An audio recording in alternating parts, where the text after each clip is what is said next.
À l'Assemblée nationale, la plénière du mardi 22 avril 2025 s'est ouverte avec une pensée pieuse accordée au pape François, décédé le lundi 21 avril. Sur demande du speaker de la Chambre basse du Parlement, le professeur Vital Kamerhe, une minute de silence a été observée en mémoire de ce défenseur des pauvres et des opprimés. Le président de l'Assemblée nationale a également salué le déplacement du chef de l'État, Félix-Antoine Tshisekedi Tshilombo, à l'Annonciature pour la présentation de condoléances officielles. Le président de la République démocratique du Congo, son Excellence Félix-Antoine Tshisekedi Tshilombo, dans son humilité certainement suivant le modèle du défunt, s'est déplacé personnellement à l'Annonciature pour aller présenter à la communauté chrétienne catholique ses condoléances les plus attristées. Un geste d'humanité que l'Assemblée nationale et à travers elle, tout le peuple congolais salue de la part de notre président.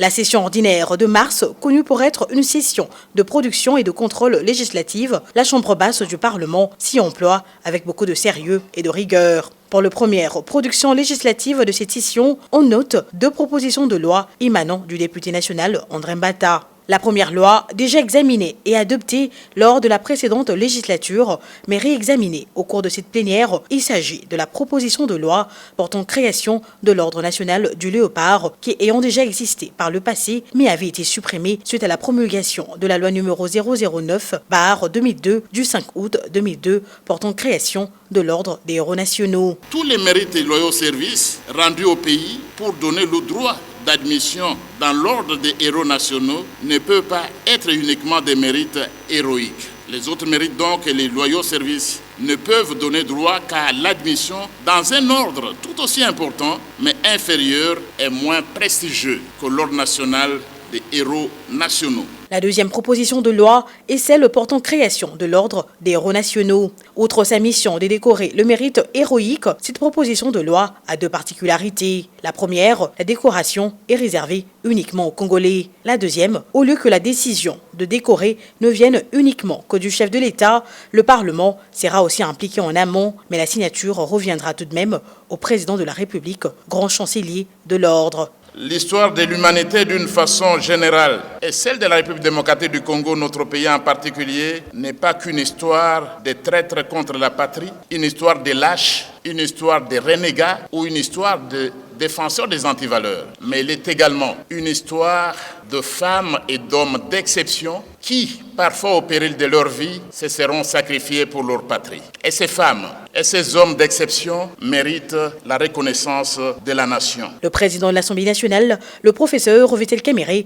qui juge pertinentes ces 2 propositions de loi, a cependant plaidé pour la reconnaissance des autres pères de l'indépendance comme des héros nationaux, ainsi que d'autres figures de proue dans la gestion du pays. Les évêques qui avaient été tués à l'est de la République démocratique du Congo pour sauver l'unité de notre pays, éviter la balkanisation. Monzirwa, Kataliko, Mboga, ils sont partis et la patrie semble les oublier. Mamadou Ndala, le général Baouma, est-ce que Mbouja Mabé ne mérite pas d'être décoré quelque part? Au cours du débat général, plusieurs amendements ont été soulevés et des propositions de noms à reconnaître ont été faites. Admettons que la République est frappée par une épidémie et qu'un collègue scientifique arrive à trouver une formule qui va guérir la population, qui va sauver des vies. Est-ce qu'il n'y a pas moyen d'intégrer les faits, par exemple les sociétaux, pour adhérer à cet ordre des héros nationaux? La mémoire du Sphinx délimité perd son âme. Plus de 30 ans dans l'opposition pour libérer le peuple congolais. Il n'a jamais touché les armes. Est-ce qu'il est honoré comme il se doit? J'aimerais que l'ingénieur Philomène Omatoukou, par devoir de mémoire, c'est mieux que cette personnalité féminine qui a joué les rôles comme vous le faites aujourd'hui, honorable président, que ça soit aussi inscrit en gras pour qu'elle soit aussi décorée. Il est important pour nous de pouvoir reconnaître le mérite de ceux qui ont bâti la nation et que nous puissions les honorer même pendant qu'ils sont vivants. Si ma mémoire ne me trahit pas, il y a eu un Congolais qui a appris par la voie des ondes qu'un président de la République démocratique du Congo avait décidé de faire entrer des troupes rwandaises en République démocratique du Congo. Et à l'époque, le monsieur était président de cette même chambre. Il a dit non. Est-ce qu'on ne peut pas l'honorer? Autre matière traitée lors de cette séance plénière, l'examen du rapport de la PAJ concernant la validation du mandat du suppléant du député national Didier Mandinga. Après présentation, l'Assemblée plénière a validé le mandat de Richesse Mwana Mputundila. La présentation du rapport d'audition de la Commission Défense et Sécurité ainsi que la présentation des rapports d'audition de la Commission économique, financière et de contrôle budgétaire, ces deux matières ont fait l'objet d'un examen à huis clos au vu de la sensibilité des sujets abordés.